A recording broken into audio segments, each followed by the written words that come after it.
আসসালামাইকুম সবাইকে, welcome back to Anytimes school and college. তো আজকে টপিকটা খুবই ইন্টারেস্টিং, সেটা হচ্ছে আইসিটি কি এবং আইসিটি এর উদ্দেশ্য এবং প্রয়োজনীয়তা। যদিও বা আইসিটি প্রয়োজনীয়তা এবং আইসিটি উদ্দেশ্য অপরিসীম, কারণ আমাদের সকাল শুরু হয় আইসিটি দিয়ে এবং শেষও হয় আইসিটি দিয়ে।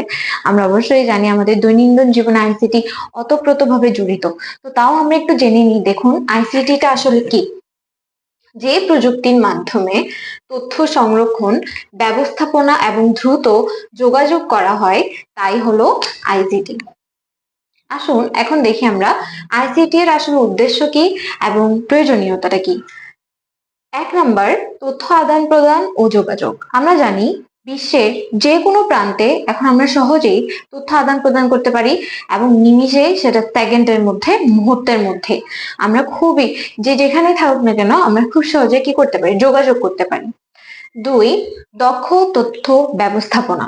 দক্ষ তথ্য ব্যবস্থাপনা কেমন? যেমন আমরা যে কোনো তথ্য লাগলে আমরা দ্রুত ইন্টারনেটে যে সার্চ করতে পারি এবং সহজেই পেয়ে যেতে পারি তথ্যটা। এখন আর চ্যাট জিপিটি বের হয়েছে, গুগলে আমরা যখনই তথ্য সার্চ করি তখনই আমরা কি হয়ে যায়, তখনই আমরা আমাদের তথ্যটা পেয়ে যাই এবং সেটি সেকেন্ডের মধ্যে।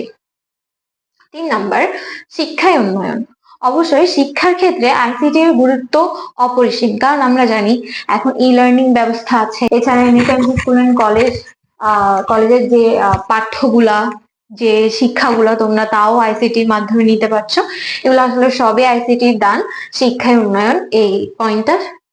4 নম্বর, ব্যবসা ও উৎপাদনশীলতা বৃদ্ধি। ব্যবসা হচ্ছে ই কমার্স। আমরা এখন জানি অনলাইন বিজনেসের প্রচার এখন খুবই বহুল, এবং উৎপাদনশীলতা বৃদ্ধি বলতে কৃষি ক্ষেত্রে কৃষকদেরকে বিভিন্ন ধরনের কি দেওয়া হচ্ছে, আইসিটির সুবিধা দেওয়া হচ্ছে। এছাড়া শিল্প ক্ষেত্রেও আমরা দেখতে পাচ্ছি আইসিটি এর অবদান অপরিসীম, যার ফলে আমাদের উৎপাদনশীলতা বৃদ্ধি পাচ্ছে এবং খাদ্যের ঘাটতিও কমে আসছে।